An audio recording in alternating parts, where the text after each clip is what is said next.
Saya buka PT.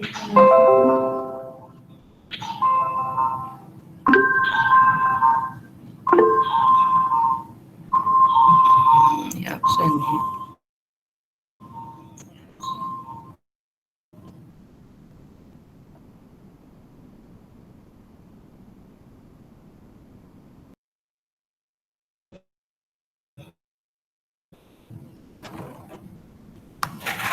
Ini. Kita mulai dengan demensia. Pengertian mengenai demensia di sini adalah suatu sindrom, jadi ada beberapa gejala yang menjadi panduan ya untuk menegakkan suatu demensia.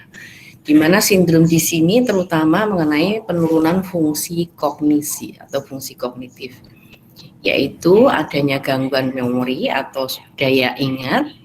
Biasanya pada saat awal itu gangguan daya ingat yang terjadi adalah gangguan daya ingat jangka pendek, sedangkan daya ingat jangka panjangnya masih cukup baik.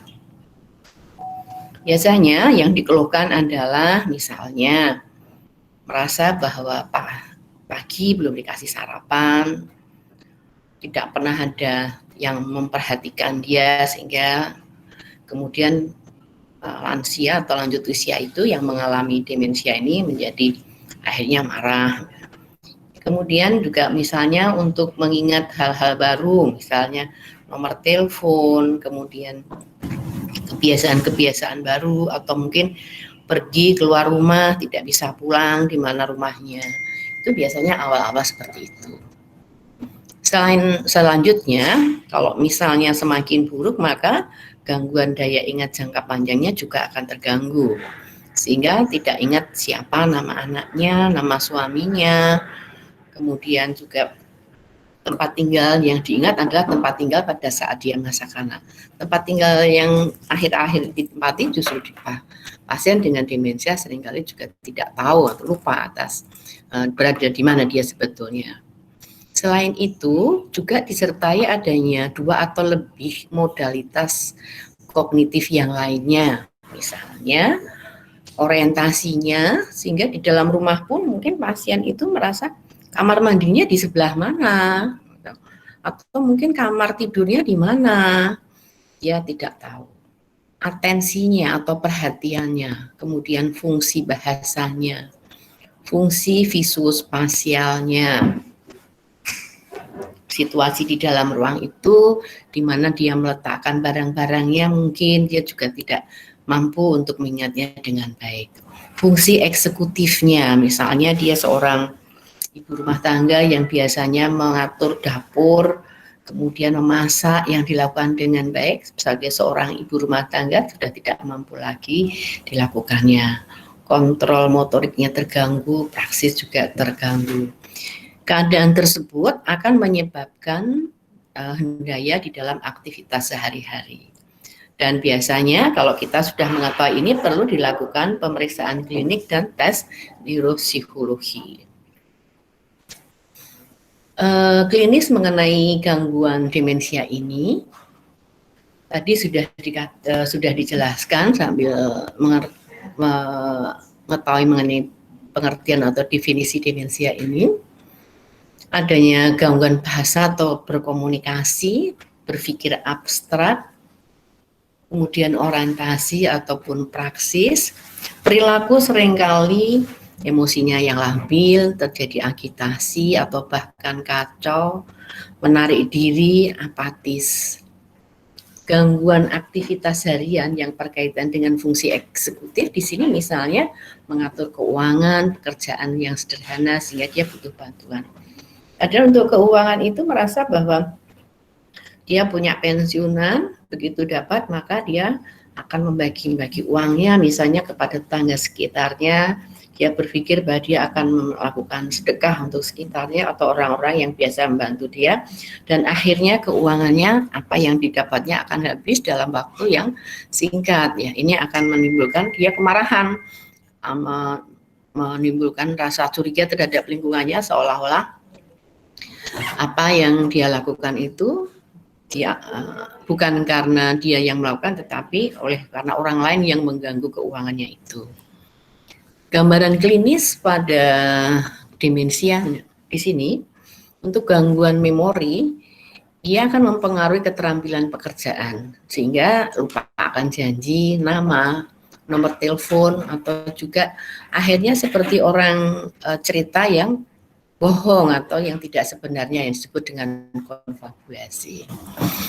Pasien-pasien dengan demensia juga kesulitan melakukan tugas kompleks atau praksis yang biasa dilakukan.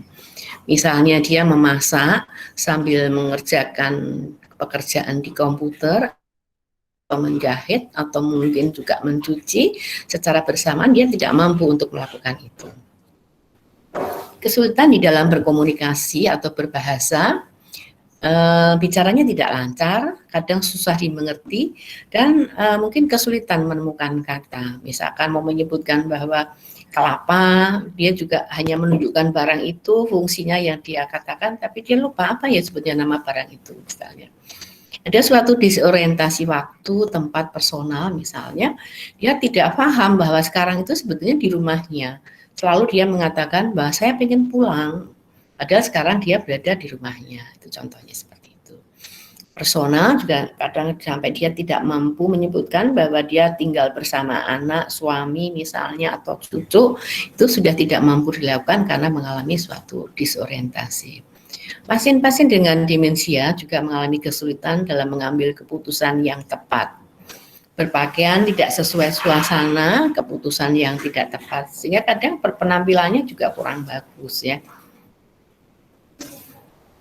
Pasien-pasien demensia tadi dijelaskan mengalami kesulitan berpikir abstrak. Di sini misalnya berhitung, perencanaan, peribahasa, dia sudah tidak mampu lagi. Salah meletakkan barang, misalnya meletakkan jam tangan di dalam kulkas, kemudian meletakkan bumbu dapur di almari pakaian, misalnya, itu bisa terjadi sampai seperti itu.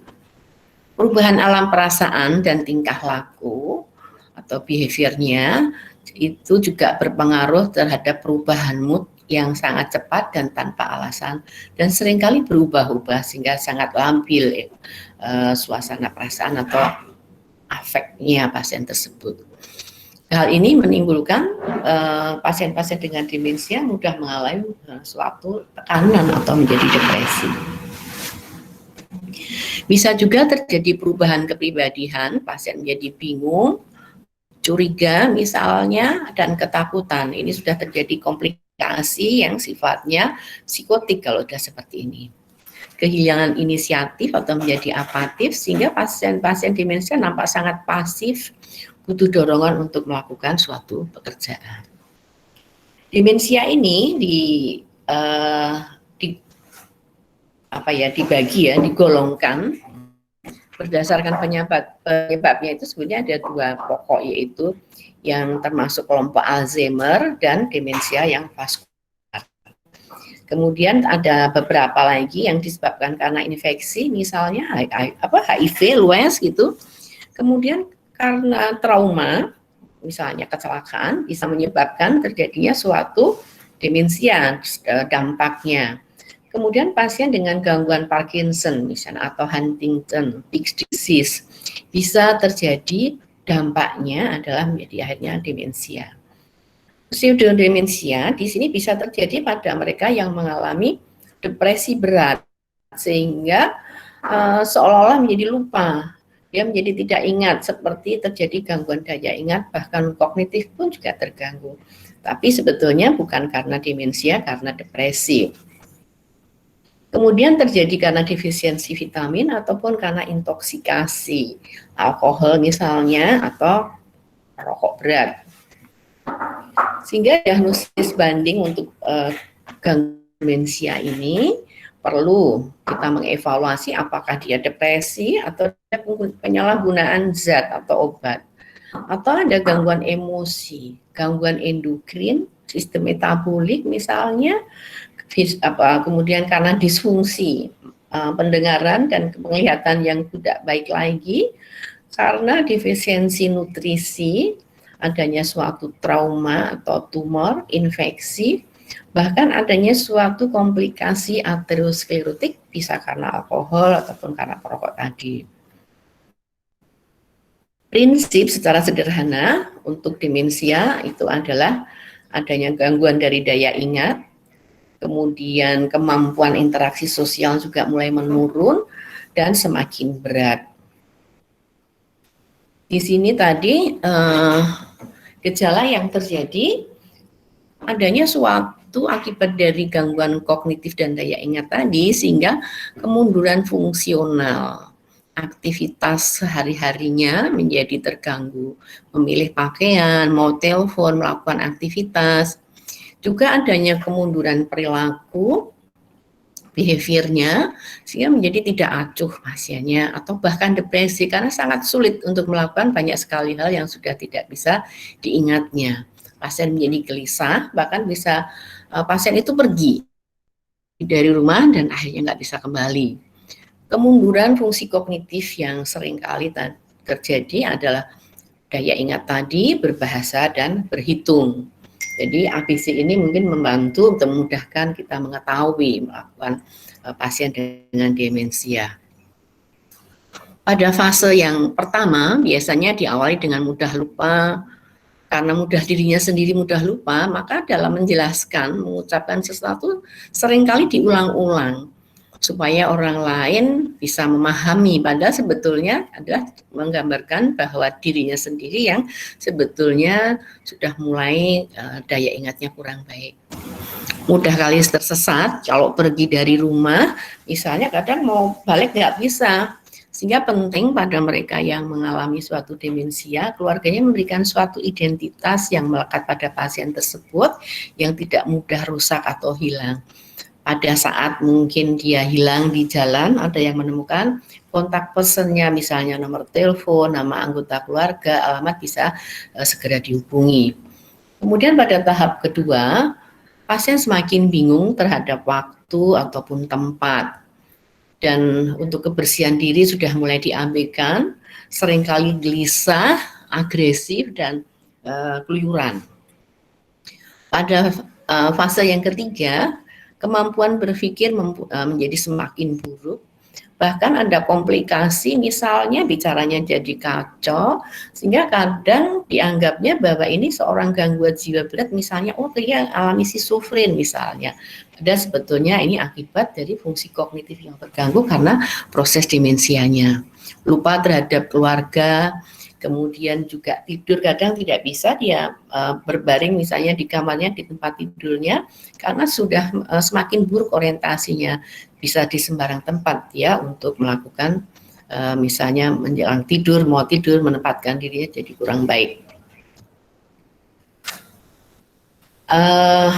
Epidemiologi ini pada tahun 2001 ya, ternyata bahwa demensia Alzheimer dan vaskular demensia ini cukup besar angka kejadiannya ya.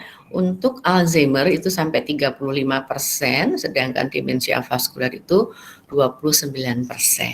Sedangkan demensia yang lain itu ada vokal atrofi sindrom, ada normal pressure karena hidrocephalus, kemudian ada Creutzfeldt-Jakobs disease, kemudian multisistem yang atrofi itu sampai 18%. Sedangkan demensia karena frontotemporal itu 6% dan demensia karena Lewy bodies itu 12%. Jadi sebetulnya kalau kita lihat karena cukup banyak ya orang-orang dalam perjalanan hidupnya lansia, bukan hanya faktor usia bertambah saja, tapi berdampak mengalami suatu gangguan demensia. Di sini progres normal age yang sampai ke demensia dikatakan bahwa brain age usia yang tua itu sebetulnya kalau ada suatu perubahan masih kondisi yang normal dengan normal kognitifnya. Pada akhirnya awal mengalami demensia prodromalnya, maka akan terjadi yang disebut dengan mild cognitive impairment, di mana mild cognitive impairment ini bisa akhirnya menjadi stabil atau impairment itu menjadi masih reversible seperti itu. Dan mild kognitif ini ada juga yang berlanjut, misalnya mengalami Alzheimer, ada juga yang mengalami gangguan vaskuler ataupun gangguan demensia yang lain. Jadi sebetulnya untuk masalah forgetfulness itu ada yang sifatnya benign dan ada yang malignan yang cukup berat yang sampai menjadi Alzheimer atau demensia yang vaskuler. Seperti itu. Kelompok perantara di antara grup ini adalah masalah fisiologis, kemudian predemensia dan demensia tadi. Pada fisiologis itu adanya suatu gangguan kognitif murni yang berkaitan dengan usia lanjut secara fisiologis. Jadi pada orang yang mengalami usia lanjut, semua orang akan mengalami itu dalam perjalanan waktunya, pada akhirnya, dan pada saat itu bisa terjadi gangguan kognitif, tapi bukan suatu bentuk demensia. Apabila berlanjut gangguan kognitifnya ini semakin jelas, itu maka yang disebut dengan mild kognitif yang tadi dikatakan sebagai predemensia, tapi ini belum sampai ke tahap demensia. Kemudian kalau semakin buruk maka akan mengalami gangguan vaskular ataupun degeneratif yang menyebabkan suatu demensia Alzheimer. Kalau fisiologis fase awal, kognitifnya yang dikatakan terganggu tapi masih dalam batas normal tadi, biasanya mulai diawali pada usia 50 tahun ke atas. Gejala dan keluhan yang mudah lupa sifatnya masih subjektif, tapi tidak ada gangguan kognitif ataupun demensia. Sehingga evaluasi tidak ditemukan kelainan yang pasti, yang jelas mendukung ke arah gangguan kognitif tersebut yang menyebabkan demensia. Pada predemensia ini, maka keluhan mudah lupanya itu menjadi semakin buruk. Gangguan lain kognitif yang subjektif dan objektif juga sudah mulai nampak. Performa kognitifnya semakin rendah, tapi belum ada tanda-tanda demensia yang jelas. Pada demensia vaskular, maka ada suatu sindrom yang sifatnya heterogen. Jadi penyebabnya juga bermacam-macam ya, misalnya pasca stroke misalnya karena infark arteri, karena proses penuaan, infark lakuner, kemudian laminar nekrosis, granular cortical atrophy atau leukoencephalopati, gliosis atau ischemic necrosis yang incomplete ya. Ini mungkin nanti lebih banyak dipelajari hal yang begini kalau belajar di bagian saraf. Ini penyebab vaskuler demensia. Untuk pemudahannya, selain hal tersebut tadi, faktor risiko ini misalnya stroke, tadinya mulai dari perokok, kemudian mungkin peminum alkohol, mengalami gangguan diabetes mellitus yang sudah cukup lama, riwayat penyakit jantung, hipertensi, ataupun obesitas. Ini semua faktor risiko non-stroke, tapi bisa menyebabkan akhirnya mengalami stroke yang berdampak sebagai demensia vaskular. Jadi patofisiologis vaskular demensia di sini adanya suatu gangguan cerebrovaskular, jadi faktor risiko yang vaskular, maka ini akan menyebabkan infark otak. Infark otak ini bisa mengakibatkan lesi substansia alba yang akhirnya mengalami suatu gangguan kognisi yang disebut dengan demensia. Kemudian demensia di sini nanti vaskular, tapi pada yang patologi Alzheimer yang terjadi bukan lesi substansia alba tersebut, tetapi otak mengalami suatu atrofi sehingga terjadilah demensia. Kalau hal seperti nanti ini yang disebut dengan demensia yang Alzheimer ya, akan berbeda patofisiologinya. Dan untuk yang vaskular demensia ini, untuk mengalami suatu gangguan kognisi sampai terjadi demensia, banyak dipengaruhi oleh usia, pendidikan, ataupun genetik ya. Kalau hal ini bisa cegah lebih awal sejak muda dengan pola hidup sehat, kemungkinan untuk mengalami suatu demensia karena vaskular itu akan menjadi semakin kecil. Ini secara garis besar tadi mengenai vaskular demensia, itu adanya suatu large vessel demensia, ada small vessel demensia, hipoperfusif, hipoksik yang menyebabkan ischemic sehingga terjadi suatu demensia ischemic. Kemudian ya venous infarct demensia ataupun karena hemorrhagic demensia, itu karena perdarahan. Demensia ada yang sifatnya mix campuran, yaitu dia mengalami suatu vaskular demensia tapi juga mengalami Alzheimer demensia. Sehingga tapi biasanya akan ketahuan kalau dia dilakukan autopsi bahwa 78% elderly patient itu mengalami cerebrovascular disease. Dan 80% pasien demensia ternyata dia mengalami cerebrovascular disease. Sehingga Alzheimer disease dengan risiko vaskuler, faktor vaskuler, dan ada Alzheimer disease dengan lesi vaskuler, ada juga vaskular demensia, dan Alzheimer disease menjadi suatu patologi yang akhirnya muncul menjadi campuran atau mixed demensia. Ini seperti tadi pada yang tipe demensia ternyata ada, kalau sudah mengalami betul-betul demensia, ada suatu defisit dari kolinergik, di mana banyak sekali nih predisposisi ya untuk terjadinya itu, ada misalnya Parkinson, heart disease, hiperkolesterol, diabetes, hipertensi ataupun stroke. Yang ini akan menyebabkan akhirnya bisa menjadi suatu vaskular demensia, kemudian ataupun Alzheimer disease.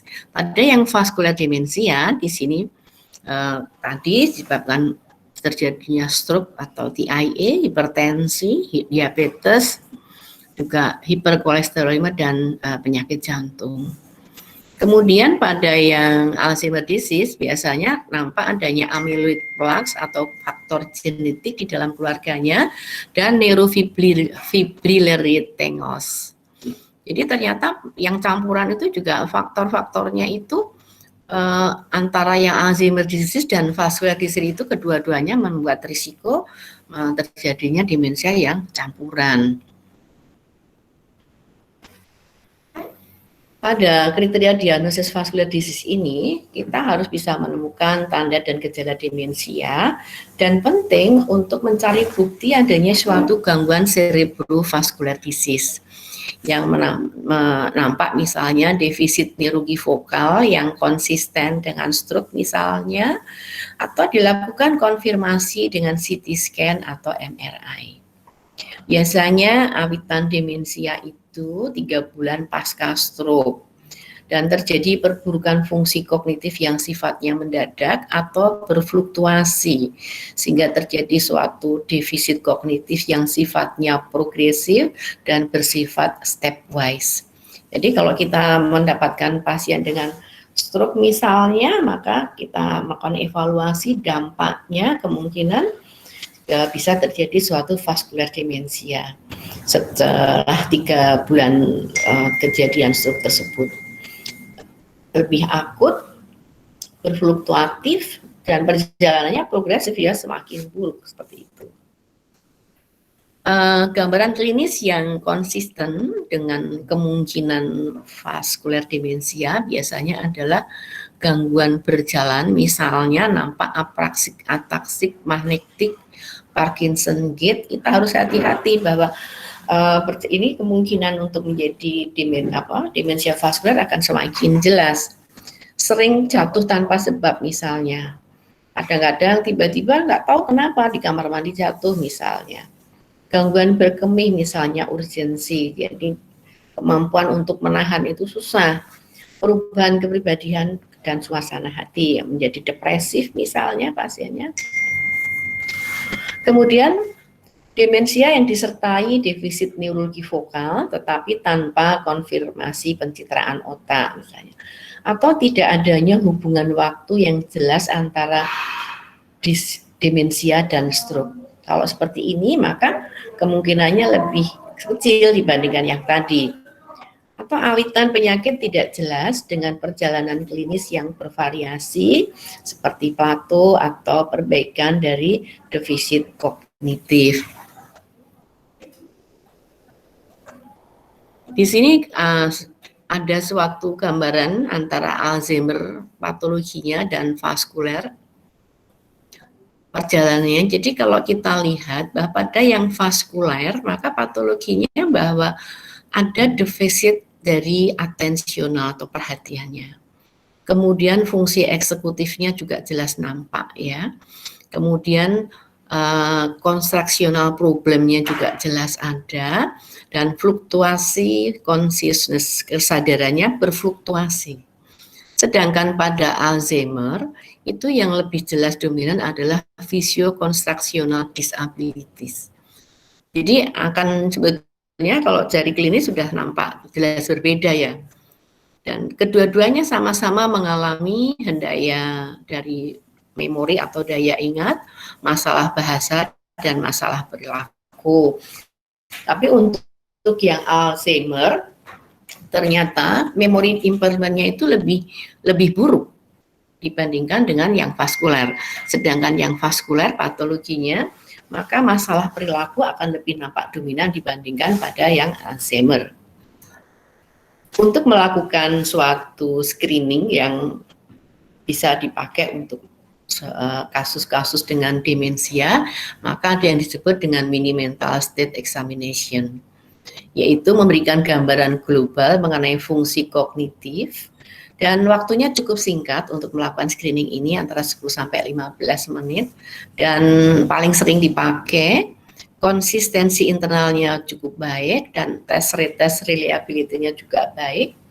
Validitasnya cukup tinggi, jadi cukup sensitif dan spesifik untuk gangguan demensia, serta dapat digunakan untuk membantu diagnosis, melakukan follow up dari terapi yang kita berikan.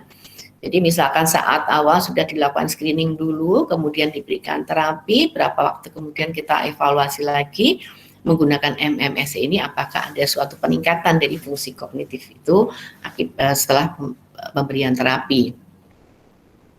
Ini adalah suatu MMS tadi, isinya adalah kita melakukan evaluasi mengenai orientasinya, registrasi, atensi dan kalkulasi, recall atau mengingat kembali dan bahasa. Semuanya ini adalah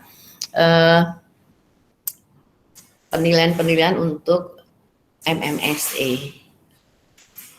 Kalau misalnya contohnya untuk orientasi, maka pasien diminta untuk menyebutkan bahwa saat sekarang tahun berapa ya, sedang musim apa di sekarang ini, bulan apa, tanggal berapa, dan hari apa. Kalau mampu menyebutkan semuanya dengan betul, maka skornya ada 5 misalnya seperti itu. Di mana tes ini nilainya apabila lebih dari 24, maka tidak ada gangguan kognitif. 17 sampai 23 itu probable, sedangkan kurang dari 16 itu adalah definite gangguan kognisi.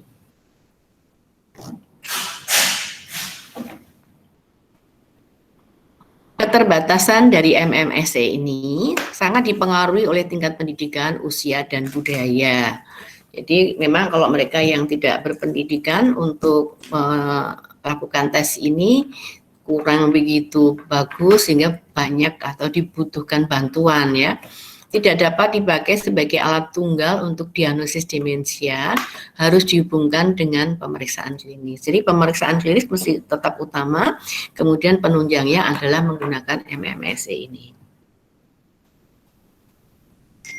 Pada demensia terjadi defisit kolinergik yang mendasari dari gejala klinik.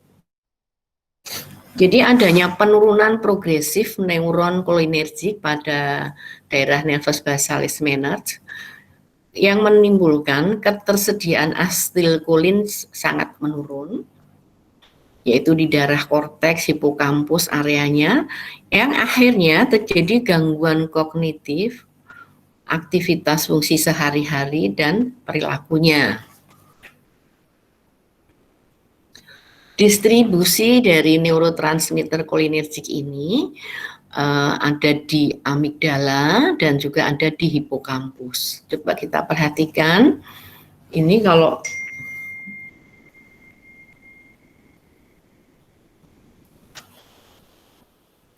di daerah amigdala sepertinya distribusi neurotransmitternya ini akan lebih banyak dibandingkan di daerah hipokampus ya. Seperti itu.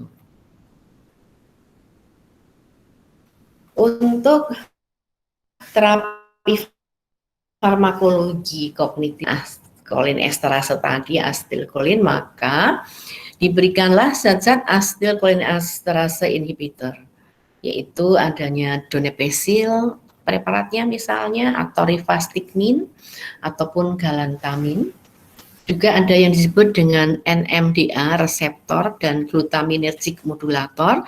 Preparatnya di sini dicontohkan adalah memantine. Untuk dosis dan pemberian yang umum digunakan, biasanya kalau donepezil itu diberikannya bisa once daily ya, dimulai dari 5 mg per hari dan maksimal dosnya itu adalah 10 mg. Peningkatan dosisnya sampai dengan 10 mg per hari setelah pemberian 4 sampai dengan 6 minggu. Jadi kalau 4 dalam 6 minggu kemudian hasilnya belum optimal, tetap kita naikkan sampai dosisnya menjadi 10 mg per hari. Sedangkan rivastigmine bisa diberikan once daily, dimulai dari 3 mg per hari, bahwa efektif dosnya itu 6 mg dan maksimal dosnya adalah 12 mg. Peningkatan sampai 6 mg per hari setelah 4 minggu sama dengan tadi penggunaan donepezil ya, 4 minggu, dan meningkat sampai 9 dan 12 mg per hari. Kemungkinan diusahakan juga setelah 4 minggu dosis terakhir ya dipergunakan. Sedangkan pemberian galantamin sini diberikan 2 kali sehari. Dosisnya diawali dengan 8 mg per hari, lowest effective dosnya adalah 16 mg per hari, dan maksimal dosnya adalah 24 mg per hari. Peningkatan sampai 16 mg per hari setelah sekurang-kurangnya pemberian 4 minggu, dan selanjutnya meningkat sampai 9 dan 24 mg setelah diberikan sebelumnya dari dosis terakhir 4 minggu kemudian baru meningkat. Terapi kolinergik ini adalah merupakan prekursor kolinergik, sehingga meningkatkan pelepasan asetilkolin dan atau juga merupakan antikolinesterase, merupakan muskarinik agonis dan nikotinik agonis. Di sini suatu skema mengenai terapi kolinergik ya. Pendekatan kolinergik, jadi terapi kolinergik diusahakan sebagai boost cholinergic function. Kemudian di sini kalau kita lihat kolin, lecitin, asetilkolin, dan kolin ini membentuk menjadi suatu asetilkolin yang mengalami hidrolisis, kemudian disinap di sini menjadi asetilkolinesterase yang dihambat, terus kepecah menjadi kolin dan asetilkolin yang berfungsi ada juga sebagai muskarinik agonis. Terapi kolinergik di sini pada prekursor kolinergik tadi maka melepaskan kolin, lecitin, dan karnitin. Sedangkan peningkatan pelepasan asetilkolin di sini adalah linopiridin, bespiridin, dan 4-aminopiridin. Antikolinesterase, visostigmin, skopolamin, misalnya ada takrin, donepezil, dan rivastigmin. Sedangkan muskarinik agonis di sini adalah contohnya beta-nikol, arekolin. nikotinik agonis, misalnya nikotinik alfa bungurotoksin. Terapi neurotransmitter lain untuk bisa diketahui, ini contoh-contohnya ada bromokriptin, termasuk terapi neurotransmitter ya, ada triptopan, tirosin, naloxon misalnya. Itu sebagai pengetahuan mungkin ya untuk terapi di sini, lebih terapi ke fungsi dari otak itu sendiri, bukan ke strukturnya ya sebetulnya. Kemudian nootropik, di sini ada dihidroergotoksin, piracetam, yang fungsi sebagai semacam vitamin atau apa untuk otak, memperbaiki sirkulasi di situ. Kemudian ada endokrin menggunakan ACTH mau inhibitor, estrogen misalnya, atau antioksidan. Di sini digunakan adalah vitamin E, sel-gilin. Jadi ini sering digunakan sekarang ini mengenai antioksidan ini, sehingga memperbaiki vaskularisasi di situ. Penting untuk pencegahan stroke yang berulang, sehingga mencegah terjadinya demensia vaskular ya. Misalnya obat-obat yang digunakan adalah contohnya untuk melebarkan pembuluh darah menggunakan aspirin, dosis kecil ya, itu dipiridamol, karotid endarterektomi, atau mungkin menggunakan antikoagulan, juga aspirin yang berfungsi sebagai cardiac embolic events yang bisa digunakan. Kemudian kontrol hipotensi dan aritmia, memperbaiki hemodinamik, atau mungkin dengan pada kardiak aritmi, miokardiak infal misalnya, kejang, pneumonia pada pasien stroke, terjadinya suatu hipoksik ischemic event, ini yang harus diatasi supaya tidak terjadi demensia vaskular tadi. Ini sekedar pengetahuan, mungkin banyak dibahas di saraf ya, terapeutik untuk mengenai opportunity pada pencegahan sekunder. Aspirin tadi sudah, ya, warfarin ya. Kemudian ini rifastigmin yang menjaga asetilkolin untuk mencegah kematian daripada neuronal. Pada diagnosis demensia vaskular itu ada suatu assessment yang disebut dengan skala ischemic Hasinski ya. Bisa ditegakkan gejala-gejalanya, misalnya timbulnya akut, ada kemunduran yang bertahap, perjalanan penyakitnya fluktuasi, misalnya hilang timbul ya, dan biasanya mengacunya di waktu malam, dan kepribadiannya relatif utuh. Kemudian ada gejala depresi, keluhan somatik, inkontinensia emosional, riwayat hipertensi, riwayat stroke, dan gejala aterosklerosis.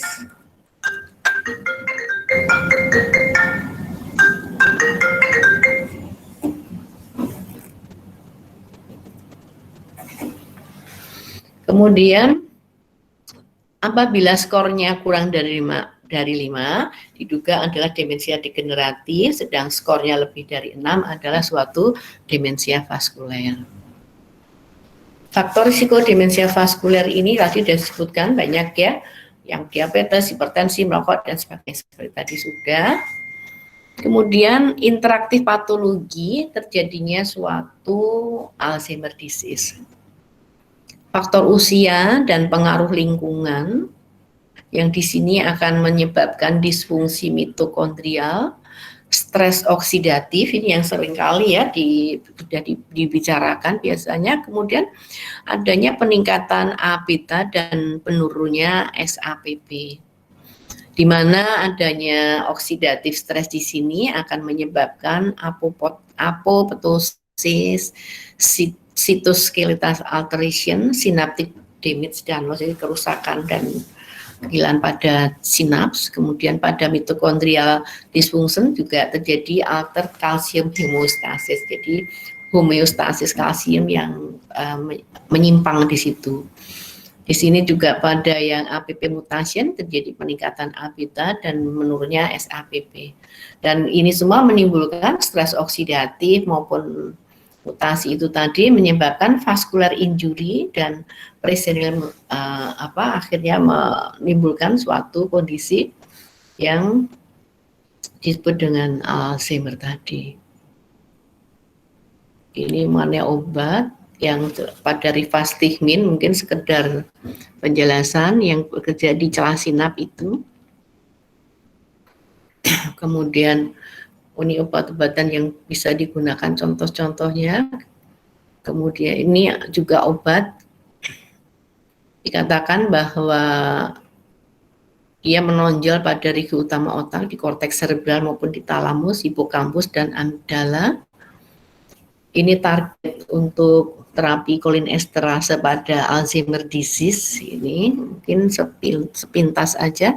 Ini lebih ke arah saraf pengobatannya. Kemudian pada fungsi normal kolinergik, maka ada keseimbangan di celah sinap itu, asetilkolinnya, nikotinik dan muskarik reseptornya.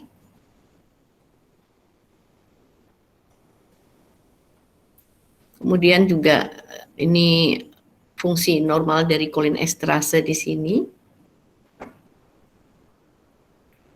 Ini untuk rivastigmin, di mana dia bekerja menghambat ini pelepasan dari asetilkolin ini tadi dengan rivastigmin sehingga tidak terjadi penurunan dari asetilkolin.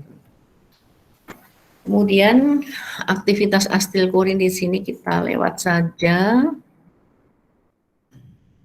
Tapi ya, ini contoh-contohnya pengobatan dari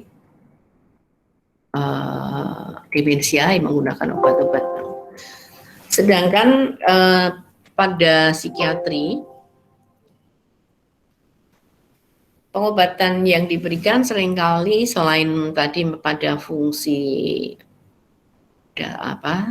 jaringan otak itu, dampak dari karena gangguan vaskuler atau suatu degeneratif tadi, akan menjadikan suatu gangguan perilaku. Apakah perilaku yang sifatnya agitatif atau munculnya depresi atau munculnya gangguan psikotik, maka komplikasi-komplikasi itu yang seringkali membutuhkan perawatan di rumah sakit, sehingga perlu diberikan terapi yang lebih intens ya.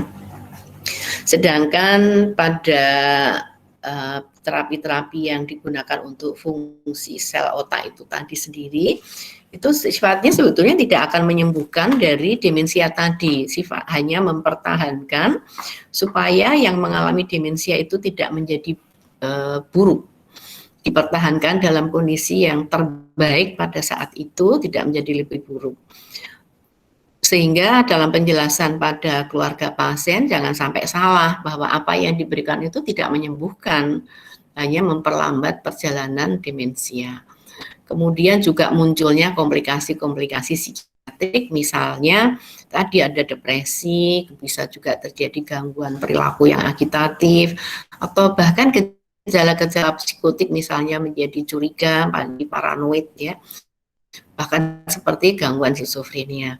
Nah, kalau sudah seperti itu seringkali membutuhkan perawatan, kita obati sesuai dengan klinisnya. Depresi kita atasi dengan depresinya, psikotik dengan obat-obat antipsikotik, juga untuk perilakunya. Hanya saja dosis yang diberikan adalah dosis yang lebih kecil dibandingkan pada usia dewasa, karena pada usia lanjut sudah terjadi suatu perubahan yang tidak seperti waktu mudanya, sehingga dengan dosis yang kecil saja sudah memberikan kadang respon yang cukup baik, tetapi kadang hanya lambat ya, sehingga waktunya lebih lambat. Jangan sampai kita kayaknya belum berefek, kita tambahkan dosisnya, nanti tahu-tahunya kumulatif dan sangat berbahaya pada kondisi pasien. Mungkin saya lanjut ya, langsung ke delirium, nanti pada akhir kita tanya jawab. Jadi gangguan mental organik yang berikutnya adalah delirium.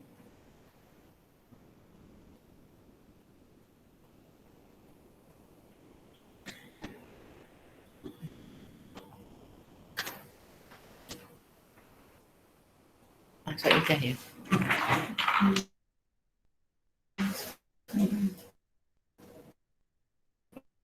belum masuk ini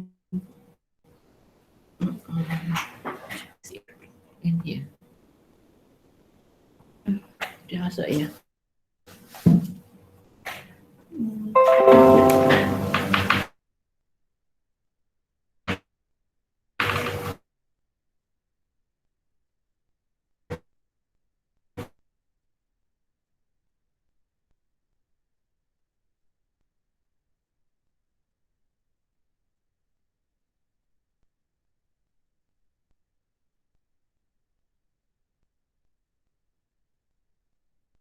Dari dulu lalu dibuka gemiknya. Enggak nyambung lagi nih. Oh ini sama.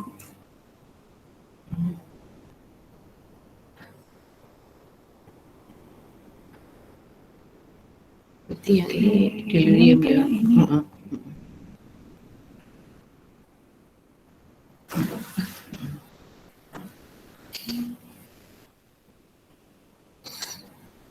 Udah masuk ya. Kita lanjut ya untuk masalah demensia ini. Delirium maksud saya. Jadi sama-sama gangguan kognitif pada delirium juga merupakan gangguan kognitif, gangguan organik yang disebabkan karena ada disfungsi metabolisme otak yang menyeluruh tetapi bersifat sementara dan biasanya adalah reversible. Jadi ini sifatnya akut. Berbeda dengan gangguan demensia tadi. Kalau demensia itu seringkali pada umumnya adalah irreversible dan sifatnya kronik. Risiko tinggi terjadinya delirium itu pada anak-anak usia lanjut yang lebih dari 60 tahun. Jadi mungkin pada orang dengan demensia pun bisa terjadi gangguan delirium. Gangguan pada susunan saraf pusat, misalnya demensia, Parkinson, cerebrovaskular akut ya, kemudian pasca bedah, luka bakar, pada keadaan lepas zat atau putus zat, atau maupun riwayat sebelumnya dia mengalami demensia delirium.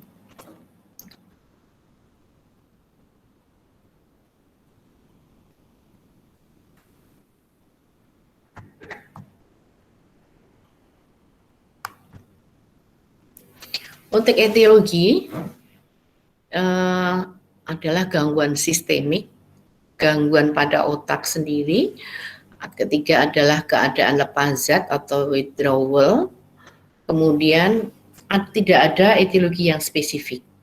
Pada gangguan sistemik di sini, infeksi sistemik dengan febris atau panas atau pada keadaan sepsis, gangguan metabolik yang sifatnya akut, misalnya tiba-tiba terjadi hiperglikemi begitu pada orang-orang diabetes atau mungkin hipoglikemi yang sifatnya akut ya, atau gangguan endokrin baik yang hipo maupun hiperfungsi, defisiensi vitamin B1, B12, asam folat, asam nikotinik ataupun niacin. Kemudian pada gangguan kardiovaskular, kondisi pasca bedah. Pada gangguan otak itu misalnya ada infeksi, tumor ataupun trauma. Gejala klinis biasanya didahului dengan prodromal, misalnya gelisah sekali, ada suatu kecemasan, irritable, jadi mudah marah, uring-uringan, tidurnya mengalami suatu gangguan, kesukaran memusatkan perhatian atau distraktibilitas. Onsetnya akut, sifatnya sementara, dan fluktuasi gejala sepanjang hari. Artinya, pada saat gangguan fisiknya itu ada, misalnya pada saat sepsis, panas, tinggi, maka muncullah gejala itu. Tapi kalau sudah mulai teratasi, tenang, maka gejalanya juga akan mereda. Atau mungkin pada gangguan endokrin misalnya, pada saat hipoglikemi parah ya, maka muncul delirium itu. Begitu teratasi baik, maka gejala itu menjadi baik. Gejala-gejalanya ada gangguan kesadaran. Kalau tadi pada demensia, kesadarannya jernih ya, tidak ada gangguan kesadaran. Kesadaran berkabut, kewaspadaan menurun. Gangguan neuropsikiatri, gangguan persepsi, kemudian gangguan psikomotor, gangguan mood atau suasana perasaan, dan gangguan pola tidur. Gangguan neuropsikiatri di sini misalnya gangguan perhatian, kemudian memori jangka pendeknya terganggu, jadi seperti seolah-olah seperti demensia, tapi bukan karena demensia ya. Adanya suatu amnesia, ada disorientasi waktu, tempat, dan orang, gangguan visual konstruksional, draw a clock test atau meniru pola geometrik yang sederhana. Kemudian gangguan fungsi luhur, gangguan pola berpikir, gangguan berbicara dan berbahasa. Gangguan psikomotor bisa misalnya ada hiperaktivitas atau hipoaktivitas, gejala neurologik misalnya muncul tremor, mioklonus, atau asteriksis, perubahan refleks dan tonus otot. Pada gangguan pola tidur, pasien tampak mengantuk tidur untuk waktu yang singkat, waktu tidur yang terputus-putus, fragmented, eksaserbasi gejala tidur pada senja hari atau sundowning ya. Untuk pemeriksaan dan diagnosis, penurunan kesadaran atau kewaspadaan, dan penurunan kemampuan untuk memusatkan, mempertahankan, dan mengalihkan perhatian. Tadi adanya suatu distraktibilitas. Jadi pada saat diperiksa maka mereka tidak bisa melakukan pemusatan perhatian kepada pemeriksa, perhatiannya mudah beralih kemana-mana. Ada perubahan kognitif, yaitu adanya gangguan memori yang segera dan jangka pendek, disorientasi waktu, tempat, orang, ataupun gangguan berbahasa, gangguan persepsi yang tidak terkait dengan demensia. Terdapat bukti adanya hubungan etiologi dengan kondisi medik umum lainnya atau kondisi intoksikasi atau lepas zat. Gangguan berfluktuasi beberapa jam sampai beberapa hari atau bisa juga sepanjang hari. Sepanjang etiologinya itu masih bisa belum teratasi, maka gejala-gejala delirium itu masih muncul. Perjalanan penyakit dan prognosis, gejala bertambah selama etiologi belum teratasi dan dia hilang dalam 3-7 hari atau selambat-lambatnya 2 minggu setelah faktor penyebab itu disingkirkan.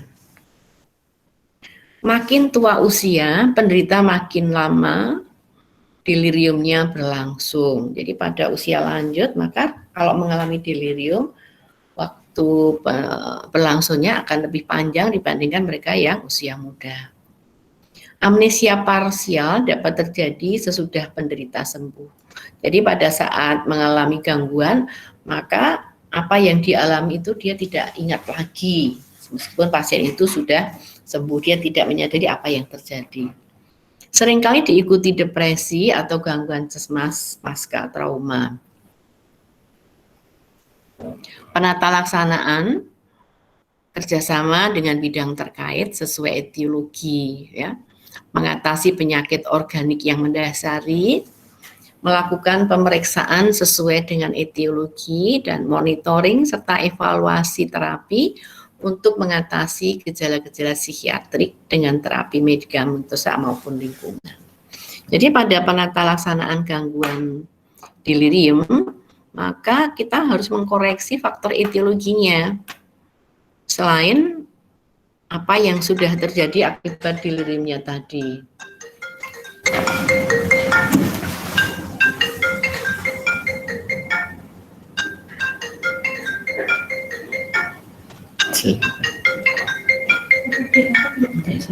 Apa muka mbak?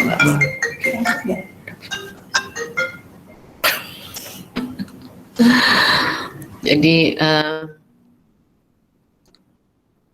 pada saat dia misalnya mengalami delirium, ada gejala-gejala psikiatrik, biasanya kalau muncul halusinasi visual yang terjadi. Kemudian pembicaraannya seringkali juga dia tidak nyambung karena ada orientasi yang terganggu, waktunya mungkin, tempat, personal. Penata rasanya misalnya kalau dia mengalami hipoglikemi, tentu juga koreksi hipoglikeminya selain kita mengatasi dampak dari hipoglikemi yang terjadi delirium itu. Itu mungkin garis besar untuk gangguan delirium yang bisa saya sampaikan. Silakan kalau ada yang mau menanyakan dari dua topik tadi ya, demensia ataupun delirium.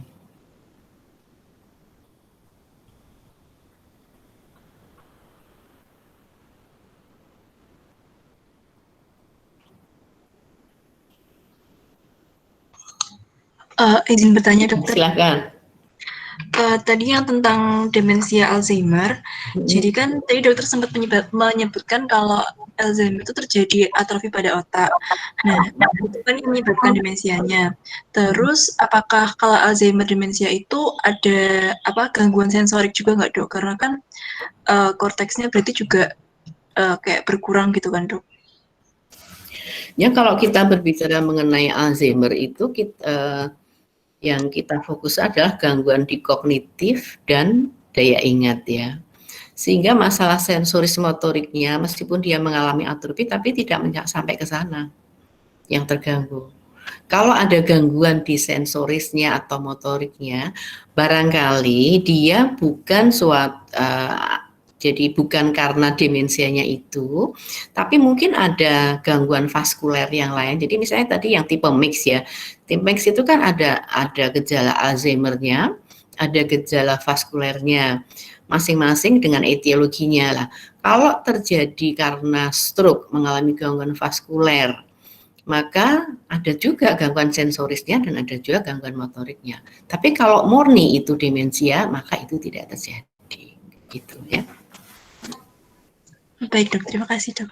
Ya, silakan yang lain mau menanyakan. Masih cukup banyak nih waktunya sampai 9:30 ya. Ada yang mau ditanyakan?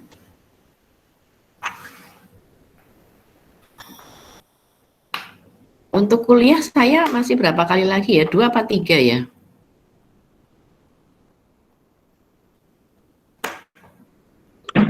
Dua kali lagi. 2 kali ya? Apa ini tak isi yang lain aja? Ada yang mau bertanya enggak? 2 kali itu berarti saya masih harus mengenai gangguan mental organik yang berhubungan dengan nafsa ya. Terus kemudian mungkin cukuplah. Sama untuk anak ya, anak saya akan bicara mengenai autis sama gangguan pemusatan perhatian mungkin ya untuk anak ya. Retardasi mental, autis, sama pemusatan perhatian. Terus kemudian yang satu kali lagi untuk berbicara mengenai nafsa. Ada lagi yang ditanyakan? Silakan.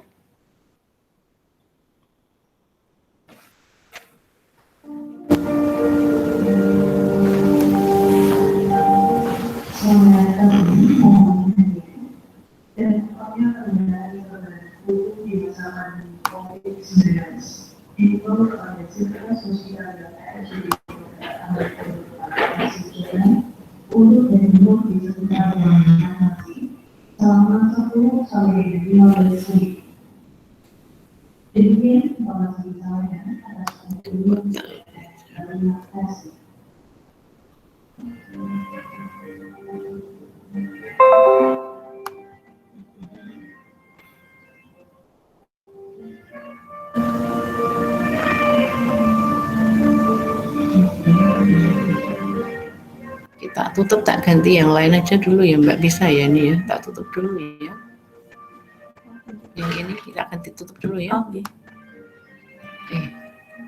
Terus ini lagi langsung bisa ya.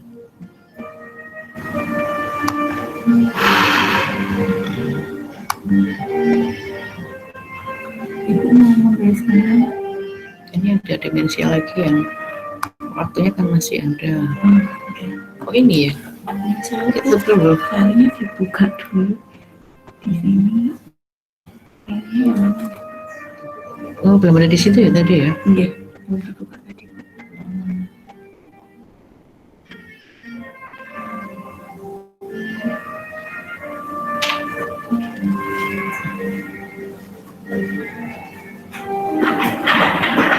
Tak isi psikofarmaka aja ya. Masih setengah jam tak isi ini mungkin bisa ini.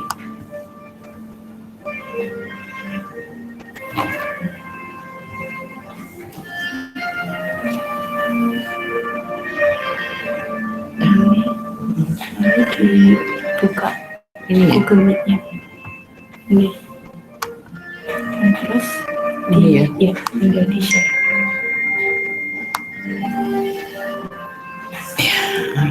Ya kalau gitu saya ngisi ini ya kemarin waktu si Sufrin psikofarmaka rasanya kok belum ini ya,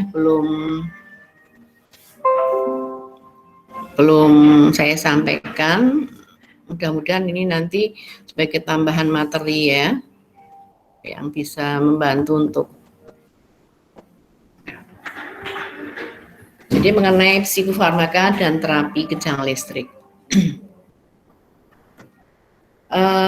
Gangguan jiwa itu sifatnya eklektik holistik, artinya dia komprehensif, meliputi bidang organobiologi, psikoedukatif, dan sosiokultural. Sehingga penanganannya tentunya juga komprehensif. Prioritas terapi tetap harus dilakukan, yang sulit, yang didahulukan, sulit ditentukan juga mana yang dilakukan karena masing-masing aspek itu berkesinambungan. Apakah obat saja, psikoedukatif saja misalnya, atau sosiokultural saja, kadang-kadang tidak mudah. Sehingga kita harus mampu untuk menentukan itu. Untuk itu kita harus ngerti bahwa bagaimana kerja obat, manfaat, dan efek samping serta penggunaan klinik praktisnya. Berdasarkan efek klinis psikofarmaka dibagi menjadi 4 kelompok, yaitu golongan antipsikotik, antidepresan, anti-ansietas, dan anti-manik atau mood stabilizer. Pengertian farmakokinetik di sini adalah bagaimana obat itu diabsorpsi, kemudian dilakukan distribusi, dan di metabolisme akhirnya terjadi ekskresi obat.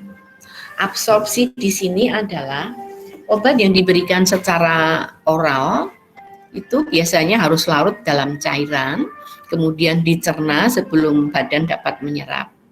Sedangkan pemberian secara intravena merupakan jalur tercepat untuk mencapai kadar terapi di dalam darah, tetapi mempunyai risiko tinggi sehingga efek samping yang sifatnya mendadak dan mengancam jiwa bisa terjadi. Untuk distribusi, maka obat setelah larut tadi, dia dapat melarut bebas di dalam plasma darah dan terikat pada protein plasma atau albumin, sehingga akhirnya melarut di dalam sel darah. Metabolisme dan ekskresi obat-obatan ini 4 jalur utama metabolisme obat adalah oksidasi, reduksi, hidrolisis, dan konjugasi. Hati di sini merupakan metabolisme utama, jadi seringkali semua obat-obat yang diminum itu melalui hati, dilakukan metabolisme di situ. Empedu, feses, dan urin itu merupakan jalur ekskresi utama setelah obat dilakukan metabolisme. Obat psikoaktif juga diekskresi melalui keringat, air mata, dan susu. Sehingga pada pemberian obat-obatan psikoaktif kini, untuk ibu-ibu yang menyusui misalnya, kita harus pikirkan supaya obat-obat itu tidak kita pilihkan obat-obat yang sangat minimal dan relatif aman apabila terpaksa harus lewat air susu ibu dan ibu itu sedang dalam laktasi. Waktu paruh obat, jumlah waktu yang diperlukan untuk separuh kadar puncak plasma di metabolisme dan diekskresi dari tubuh. Kita harus tahu mengenai waktu paruh obat, sehingga tahu pemberian obat itu kapan, apakah cukup 1 kali atau mungkin butuh 2 kali obat itu diberikan. Farmakodinamik utama adalah mekanisme reseptor kurva dosis respons, indeks terapi, dan timbulnya toleransi, ketergantungan, dan fenomena withdrawal. Jadi farmakodinamik utama ini kita harus memperhatikan mekanismenya di reseptor, kurva dosis responnya, indeks terapi, dan timbulnya toleransi, ketergantungan, dan fenomena withdrawal ya. Kurva dosis ada respon yang menggambarkan kadar obat terhadap efek obat. Sedangkan potensi dosis relatif yang dibutuhkan untuk mencapai efek tertentu. Misalnya haloperidol lebih poten dari klorpromazin karena 5 mg haloperidol diperlukan untuk mencapai efek terapi yang sama dengan 100 mg klorpromazin. Jadi kalau kita memberikan dosis untuk pasien psikotik, katakanlah dia sudah mendapatkan haloperidol 5 mg, maka kalau kita mau menggantikan dengan klorpromazin, kita harus tahu bahwa potensi 5 mg haloperidol ini sesuai dengan berapa miligram klorpromazin. Itu untuknya supaya efek antipsikotik yang didapat itu bersambung dengan penggantian obat tersebut. Indeks terapi adalah ukuran relatif toksisitas atau keamanan suatu obat.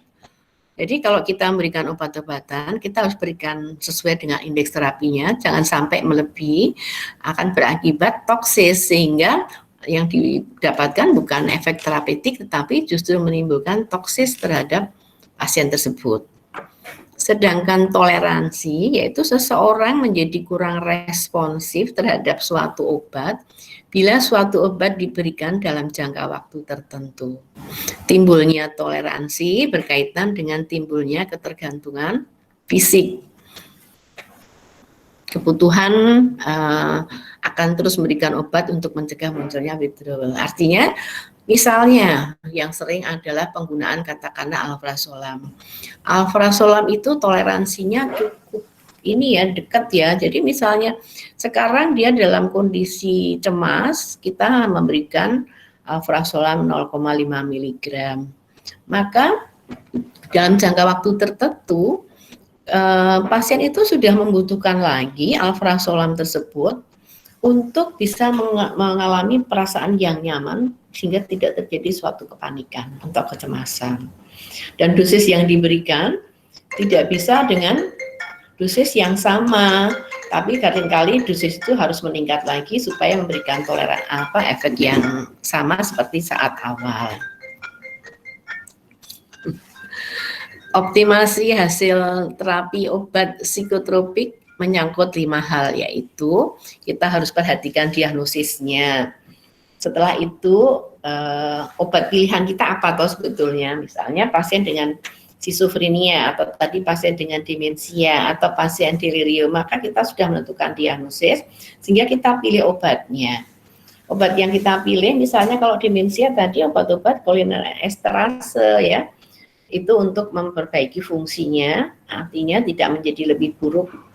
Tapi juga kita butuhkan mungkin yang lain, komorbidnya gejala, misalnya ada gejala psikotiknya, kita butuhkan juga obat antipsikotik. Kemudian dosisnya, apakah dia ibu hamil, apakah dia anak, apakah dia orang dewasa, atau dia lanjut usia. Kemudian durasi, dan akhirnya juga dialog untuk disampaikan kepada anggota keluarganya ya. Ini.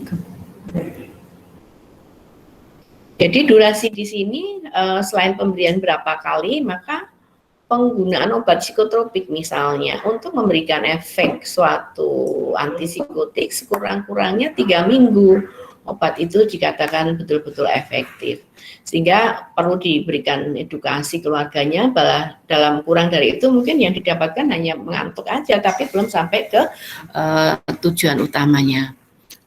Dialog tadi untuk penjelasan, kemudian pertimbangan ya, tadi anak sudah menyusui, itu sudah. Ini golongan antipsikotik. Antipsikotik di sini sering disebut neuroleptik karena memiliki efek samping yang memberi gambaran seperti gangguan neurologis. Jadi misalnya tremor, distonia, rigiditas, itu efek samping bisa terjadi seperti itu, misalnya efek ekstrapiramidal syndrome. Disebut juga sebagai antipsikotik itu major tranquilizer, karena dia mempunyai efek sedasi atau mengantuk yang berat. Efek terapinya pada antipsikotik ini adalah mengurangi gejala positif, normalisasi untuk aktivitas psikomotor, dan pemrosesan informasi. Klasifikasi untuk golongan antipsikotik ini berdasarkan rumus kimia, itu ada golongan fenotiasin, ini yang low potensi, misalnya chlorpromazin untuk yang APG1 ya. Kemudian ada golongan non fenotiasin yang mempunyai potensi tinggi, yaitu contohnya haloperidol. Berdasarkan cara kerja terhadap reseptor dopamin, maka dibagi ada reseptor antagonis dopamin, yaitu antipsikotik yang tipikal, dan serotonin dopamin antagonis, yaitu antipsikotik yang atipikal, kemudian efek sampingnya jauh lebih ringan dibandingkan golongan tipikal. Contohnya di sini adalah risperidon, sedangkan yang antagonis dopamin tadi tipikal, contohnya misalnya haloperidol, chlorpromazin. Untuk farmakokinetiknya, metabolisme ini dipengaruhi dengan pemakaian bersama enzim inducer, yaitu misalnya carbamazepin, phenytoin, ethambutol, barbiturate, maka ini akan mempercepat pemecahan antipsikotik sehingga diperlukan dosis yang lebih tinggi. Jadi kalau misalnya pasien epilepsi ya, dia menggunakan carbamazepin atau phenytoin, kita juga menggunakan antipsikotik, maka dosisnya untuk memberikan efektivitas yang sesuai mungkin agak sedikit lebih tinggi karena ada pemecahan yang lebih cepat tadi ya. Kemudian golongan SSRI, trisiklik antidepresan, yang menghambat ekspresi obat antipsikotik. Pemberiannya jadi harus hati-hati, pertimbangkan dosis pemakaian bila dipakai bersama. Perhatikan kondisi stres hipoalbumin, karena stres, gagal ginjal, gagal hati akan mempengaruhi ikatan protein obat-obat terhadap antipsikotik tersebut. Antipsikotik yang bekerja sebagai reseptor antagonis dopamin dan serotonin di otak ini akan menurunkan gejala psikotik khususnya untuk simptom positif. Sistem dopamin yang terlibat itu pada sistem nigrostriatal, mesolimbokortikal, dan sistem tuberoinfundibular. Sehingga efek samping obat akan menimbulkan gangguan aktivitas motorik dan mempengaruhi fungsi kognitif dan fungsi endokrin. Ya, pada umumnya kerjanya di sini ya. Jadi kita pemberian itu harus hati-hati untuk melakukan evaluasi supaya efektifnya baik, tapi tidak menimbulkan efek samping seperti sampai gangguan endokrin, gangguan kognitif, ataupun fungsi aktivitas motorik. Akathisia ini adalah suatu efek samping motorik yang terjadi ya akibat antipsikotik, yaitu perasaan subjektif yang dirasakan pasien, jadi tidak nyaman, merasa gelisah karena cemas atau mungkin sampai agitasi. Dia merasakan harus menggerak-gerakkan tungkai, terutama kaki, sehingga nampak sangat gelisah, mungkin seperti hiperaktif. Kalau kita tidak hati-hati, dosis dinaikkan justru memperburuk kondisi. Kalau memang akathisia, tentunya dosis obat itu yang harus dikurangi. Kemudian distonia akut, yaitu kekakuan dan kontraksi otot yang secara tiba-tiba, otot leher, lidah, muka, dan punggung misalnya. Kalau lidah itu bisa sampai lidahnya terjulur ya, otot leher misalnya sampai muter lehernya. Awitan rasa tebal di lidah atau kesulitan menelan pada distonia akut ini. Pada Parkinsonisme, yaitu kumpulan gejala yang terdiri dari bradykinesia karena rigiditas dan adanya suatu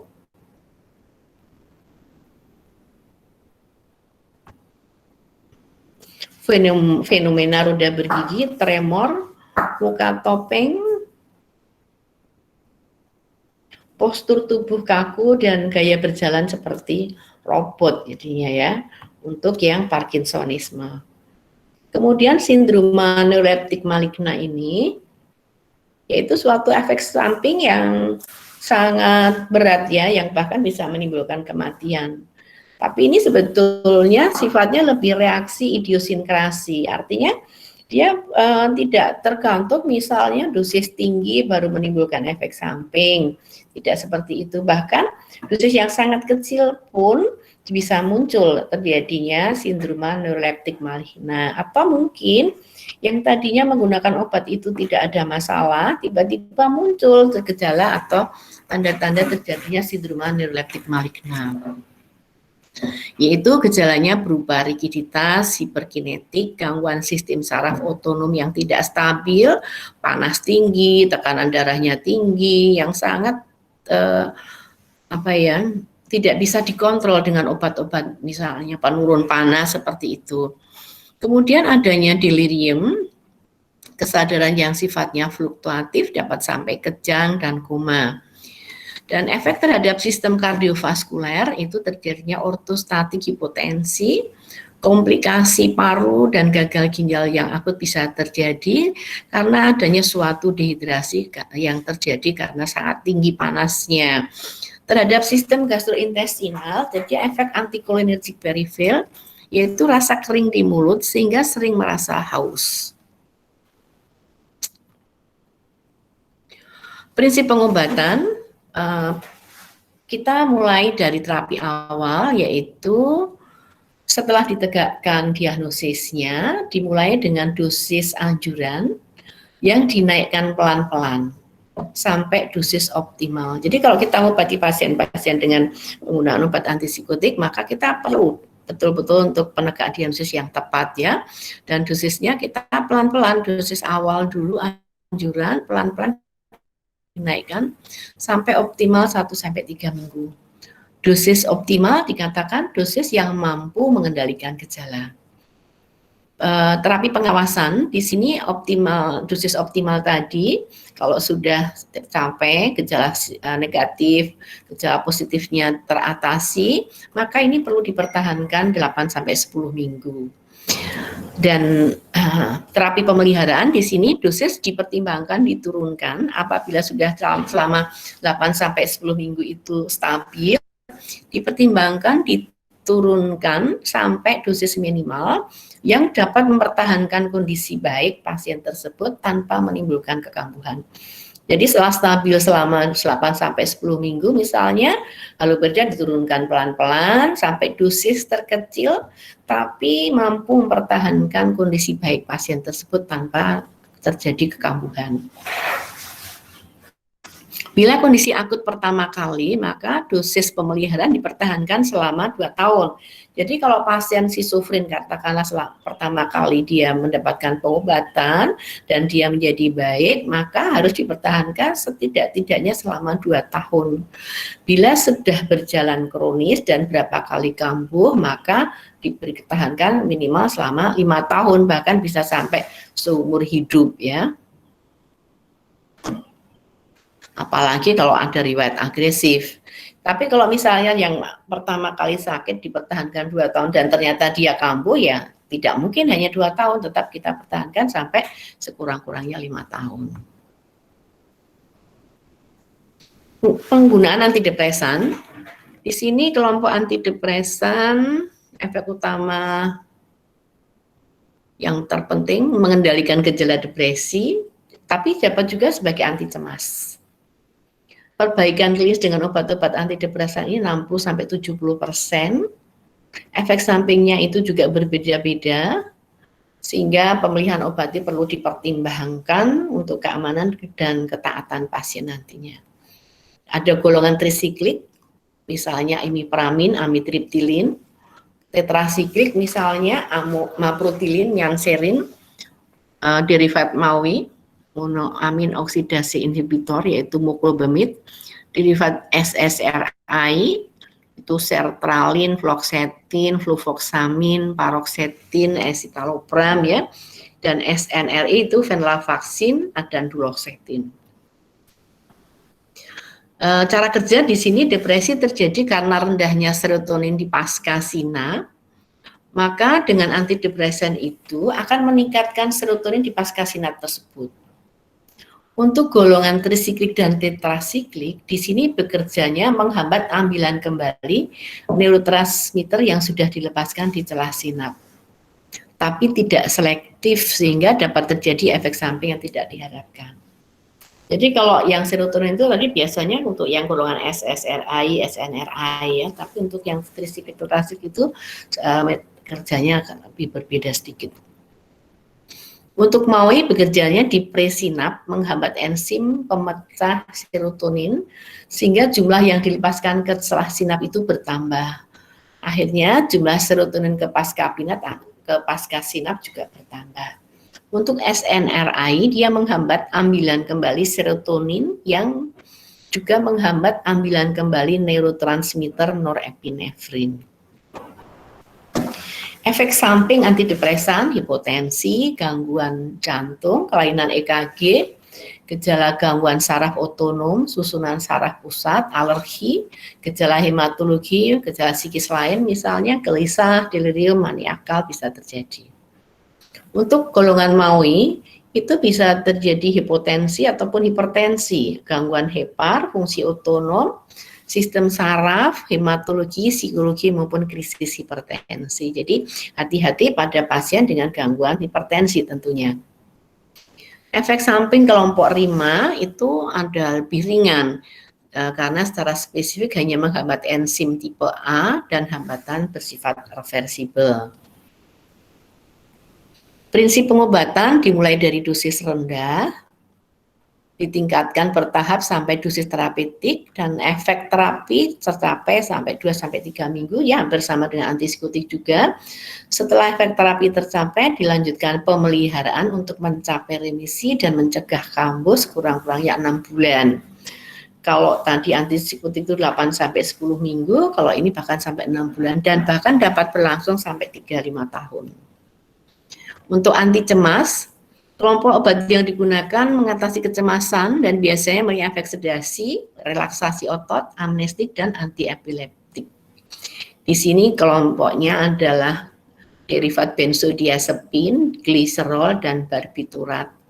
Yang sering adalah menggunakan golongan benzodiazepin yaitu diazepam, lorazepam, clobazam, alprazolam ya. Cara kerja neurotransmitter yang melakukan inhibisi di otak adalah asam amino GABA, gamma aminobutyric acid A. Kemudian ion klorid masuk sel akan terjadi hiperpolarisasi neuron dan menghambat transmisi neuronal. Obat-obat anti cemas di sini bekerja di reseptor GABA, yaitu pengikatan spesifik terhadap reseptor GABA. Efek samping ngantuk, sakit kepala, disartri, akatisia juga bisa terjadi, nafsu makan meningkat, dan mudah terjadi toleransi dan dependensi dalam waktu pemberian dosis besar dan waktu lama. Sehingga hati-hati penggunaan benzodiazepin karena terjadinya toleransi akan mudah terjadi akhirnya dependensi tadi. Ya, pengobatan kalau hati-hati muncul penyakit baru, adiksi terhadap golongan benzodiazepin. Gejala putus zat terjadi bila obat dihentikan secara tiba-tiba. Kemudian antimanik atau mood stabilizer berkhasiat mempertahankan stabilisasi suasana perasaan, terutama mencegah munculnya kondisi manik pada gangguan afektif bipolar. Kelompok obat ini efektif untuk manik akut, tapi kurang efektif untuk depresi. Contohnya ada garam litium, kemudian untuk obat-obat anti-epilepsi di sini ada carbamazepin, asam valproat, natrium divalproat. Indikasi utama litium ini untuk gangguan afektif bipolar yang episode mani. Dosis efektif kadar obat dalam plasma berkisar 0,8 sampai 1,2 miliequivalent per liter ya. Biasanya dimulai dengan dosis 400 mg per hari secara oral. Litium itu efek akut dan kronis dalam pelepasan serotonin dan norepinefrin di neuron terminal. Dan ini efek toksiknya juga sangat pendek sehingga hati-hati dalam penggunaan litium karena dia toksik di ginjal ya. 3 cara kerja litium itu ada inositol depletion, regulasi pathway dan sintase 3-beta, regulasi litium terhadap adenyl siklase. Efek samping Tadi sudah saya jelaskan jendela terapitnya kecil sehingga muncul toksik di ginjal ya. Ada efek samping tremor, diare, rasa lelah, vertigo, ataksia, tremor kasar, penurunan kesadaran, konvulsi, ya, oliguria atau udim. Terapi kejang listrik ini biasanya untuk pasien yang gagal dengan usaha terapi lain atau pasien yang berbahaya, misalnya agresif sekali atau cenderung bunuh diri yang sifatnya akut. Sehingga ini perlu diatasi dengan segera, maka diberikan terapi kejang listrik. Metode pemberian aliran listrik pada otak dengan 2 elektrode yang ditempatkan pada bagian temporal kepala. Jadi elektrodenya bitemporal, kemudian aliran listrik tersebut akan menimbulkan kejang-kejang seperti kejang yang terjadi pada epilepsi grand mal, yaitu terjadi pelepasan neurotransmitter, peningkatan sementara permeabilitas syawar darah otak, sekresi hormon hipotalamus dan hipofisis, pengaturan neurotransmitter serupa yang dituliskan dengan antidepresan ya, seperti itu. Persiapan biasanya secara fisik, kondisi pasien, paru, jantung, tulang, dan otak diharapkan dalam kondisi yang cukup baik, aman ya, tidak ada penyakit yang berbahaya. Ada informed consent terhadap keluarganya, dan puasa minimal 6 jam sebelum dilakukan tindakan elektrokonvulsif terapi. Persiapan juga supaya pasien agar tidak takut, karena kalau pasien sangat cemas akan mempengaruhi hasil pengobatan tersebut. Perhiasan, jepit rambut, gigi palsu dilepas dulu, dan dibutuhkan bantuan perawat untuk mencegah luksasi atau fraktur saat terjadi kejang pada saat tindakan ECT dilakukan. Alat ECT yang lengkap disiapkan, kemudian kasa basah untuk place elektrode yang diletakkan di daerah temporal tadi, kanan kiri, kemudian tabung dan masker oksigen apabila terjadi apnu sementara yang cukup agak memanjang misalnya, maka perlu diberikan oksigen. Penghisap lendir, obat-obat misalnya adrenalin, koramin ya, karet pengganjal gigi agar lidah tidak tergigi pada saat kejang, dan tempat tidur datar dengan alas papan. Biasanya kalau sekarang lebih sering menggunakan anestesi premedikasi sehingga tidak terjadi kejang, lebih nyaman bagi pasien. Pasien ditidurkan terlentang tanpa bantal dengan pakaian yang longgar, bantalan gigi dipasang, perawat pemegang rahang bawah kepala, bahu, pinggul, dan lutut. Dokter memberikan aliran listrik melalui 2 elektrode yang ditampilkan di bitemporal tadi, sehingga akan terjadi kejang tonik dulu dan diikuti kejang klonik, dan kemudian akan terjadi fase apnu beberapa detik sampai akhirnya bernapas kembali seperti biasa. Fase apnu tidak boleh terlalu lama. Pengawasan pasca ICT di sini kondisi vital kembali seperti semula, biasanya pasien tertidur. Kadang-kadang terdapat jadi gelisah dan bergerak tidak menentu seperti delirium, maka perlu pengawasan sampai kesadaran pulih kembali. Pada saat sadar, seringkali bingung, disorientasi, atau mungkin amnesia sesaat ya. Stimulasi dengan cara mengajak komunikasi, berikan suasana tenang dan nyaman. Indikasinya ada depresi berat, apalagi dengan bunuh diri ya, gangguan bipolar yang depresi, bipolar manik yang sangat gaduh gelisah, schizofren yang non-kronik yang akut misalnya, atau mungkin schizofren yang sangat negatif, katatonik misalnya. Pada keadaan hamil, ECT merupakan terapi terpilih wanita hamil daripada menggunakan obat psikotropik karena lebih aman ya, kejangnya tidak sampai mengenai kandungannya. Kontraindikasi relatif, demam, aritmia yang sederhana ya, aritmia, hipertensi yang berat, dan iskemik koroner. Jadi bisa diberikan ECT itu 3 kali seminggu, pada depresi bisa sampai 6-10 kali, schizofren bisa 10-20 kali, dan dihentikan apabila tidak ada bukti yang manfaat. ECT ini tidak sembuh, tidak menyembuhkan semua penyakit, tapi dapat menginduksi remisi pada episode akut. Dan dikombinasi tetap dengan obat, psikoterapi, tidak boleh hanya menggunakan ECT saja. Dan digunakan untuk pencegahan mencapai rekurensi. Jadi misalkan untuk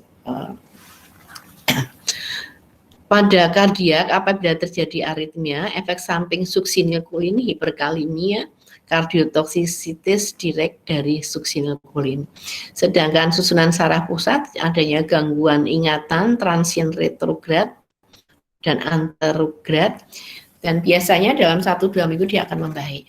Sakit kepala, kejang yang berkepanjangan, otot-ototnya juga menjadi sakit, gangguan daya ingat berkepanjangan bisa terjadi, dan apabila saat ECT ternyata ada tekanan intrakranial tinggi, bisa mengakibatkan herniasi otak. Sehingga hati-hati, TIK yang tinggi juga tidak diindikasikan untuk tindakan ECT.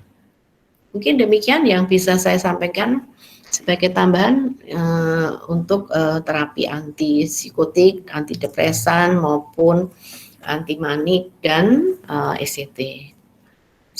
Kita lebih sedikit ya, langsung kita akhiri pertemuan pagi ini. Terima kasih atas perhatiannya. Wassalamualaikum warahmatullahi wabarakatuh. Waalaikumsalam warahmatullahi wabarakatuh. Terima kasih. Ya, sama-sama.